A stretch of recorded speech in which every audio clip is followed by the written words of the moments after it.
Greetings from Trinity Place in Geneva, New York. My name is Cameron Miller, and this is a reflection on Luke 6:17 through 26, which is the gospel for the sixth Sunday after Epiphany. But I want to begin by confessing that details matter. Now, as somebody who tends to see the forest more than the trees, the acknowledgement that details matter is a bitter pill. Of course, the opposite is true as well, that the big picture alerts us to the meaning of the details. So this story from Luke has amazing details that can change how we see the big picture.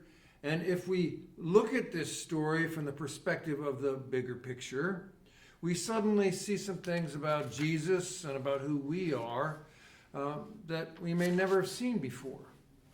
And now, I know that not everybody gets excited about Jesus or Jesus stories. I get that. But come with me on this, because it might actually be of interest to you. It might. I'm going to zero in on the details in a way I normally don't, except, of course, in stories like this one, which make me highly motivated to do so. So Luke begins, quote, Jesus came down with them. Jesus came down with them. Now, the immediate backstory of this, which comes before where we began the story today, is that Jesus was praying up on some mountain. And after praying by himself up on this mountain, it says that he chose 12 people out of a larger group of disciples, which he then named as apostles. And after that, he came down the mountain. Now, this is Luke's story. Matthew's is different. So we understand then that this was the first time in Luke's story that the starting 12 were named and formed so that this team is really new.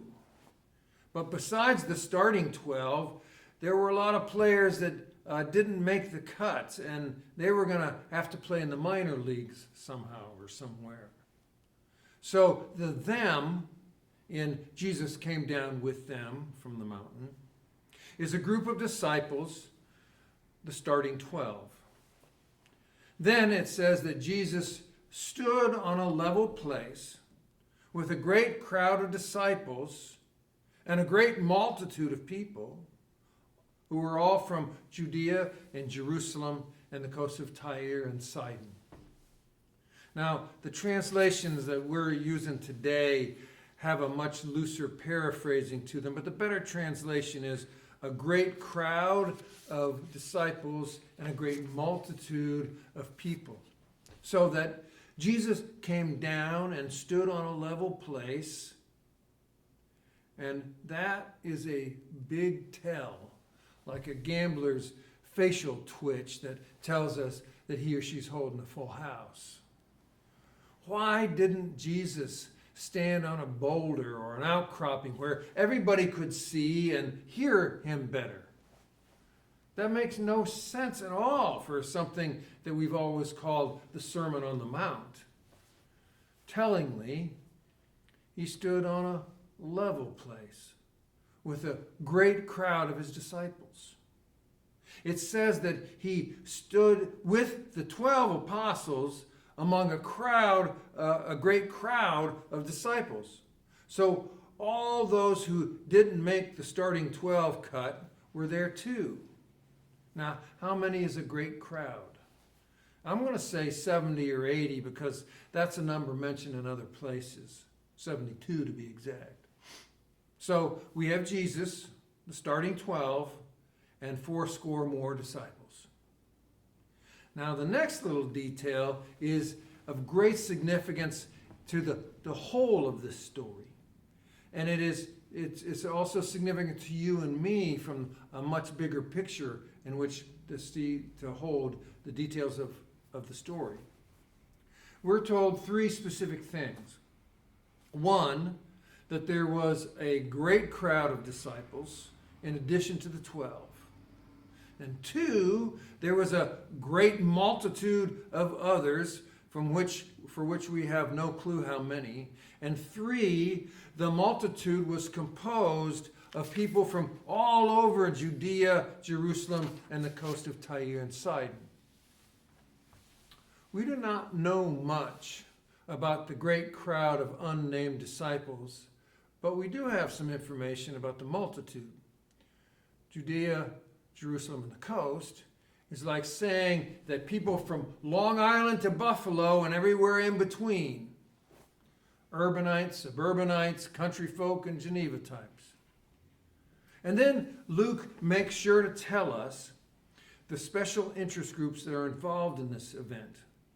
They had come to hear him, and they had come to heal their diseases, and then those who were troubled with unclean spirits. All of that gives us a pretty good picture so that now, having seen the trees, we can see the forest. Once upon a time, a celebrity spent the night up on a mountain praying, and then came down to where the people were waiting with great expectations. Some wanted to hear what he had to say. Some wanted to have their wounds and their illnesses taken away. And some wanted whatever anguish or turmoil that troubled their minds to be released. And then it says, in a little throwaway line, all of them wanted to touch him. When I hear this scene this way, the picture in my mind is of a great throng of people pushing and straining to touch Jesus. There's the feeling of a certain mayhem or a stirring chaos animating the moment.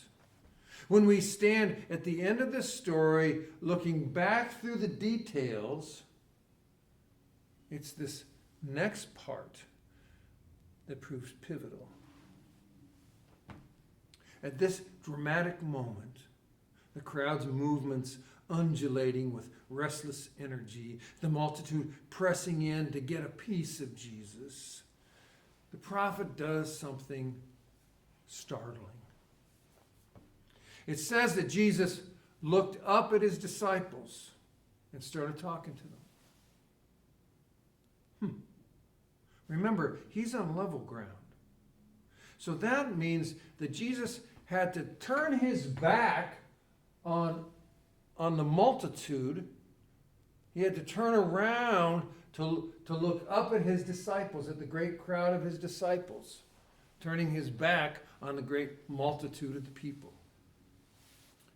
It's such a strange detail that can't possibly be a mistake. Jesus is standing between a great crowd of disciples above where he stands and a diverse multitude of others on the other side who are agitating to touch him. And it's at this very moment that he turns his back on the diverse multitude. Jesus' most famous teaching, the so-called Beatitudes, are delivered to the disciples, not to the multitude. He tells those disciples, "Blessed are you." He's talking directly to the disciples here. He's not talking to us. You and I were part of the needy crowd in this story, just in case you thought we were part of the disciples. It's the disciples who are blessed, not us. On the other hand, it's the disciples who get woe hurled against them as well, not us. Now, don't you just love that unexpected destination the details of the story took us to? Taking Luke at his word, here's what we know of this story. Jesus' crowd of disciples were made up of rich and poor, of hungry and full, of grieving and happy, of hated and popular. That's what the text says. Now, we can no longer romanticize this most famous teaching of Jesus as a polemic against the fat cats while lionizing the downtrodden. Rather, we're listening to a locker room pep talk to scores of followers who Jesus clearly thinks have very uneven abilities, needs, and accomplishments. Now, we didn't get to read the whole sermon today, but this is a story of a mentor telling his students and his close associates how to navigate the ups and downs of life. He's telling them how to keep on being blessed or blessed. The blessed, he tells them, are those who continue to remain faithful to the commitments of their hearts, even when they're not blessed by the good things of life. Let me repeat that, okay? Because it's a stunning piece of wisdom. The blessed are those who continue to remain faithful to the commitments of their hearts, even when not blessed by the good things of life. That's worth thinking about, because we're working through hard stuff, you and I, and we have hard work to do to get through our lives. There's something out there or something in here that apparently has nothing to do with being satiated or secure or successful or powerful or recognized or affirmed or accomplished. What the heck? Is he trying to say that we do not live in a system of reward and punishment? There's something rewarding that is not attached to rewards?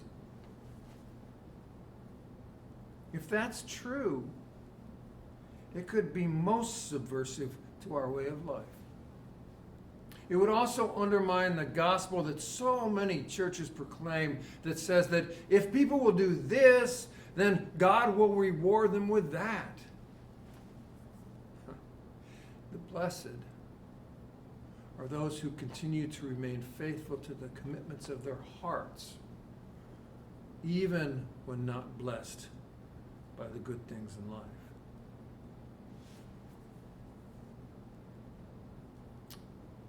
I'm going to have to think about that.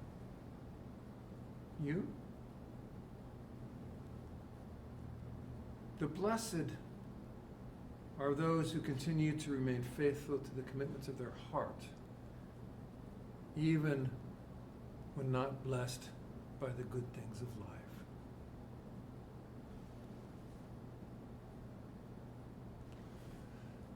May peace bless you.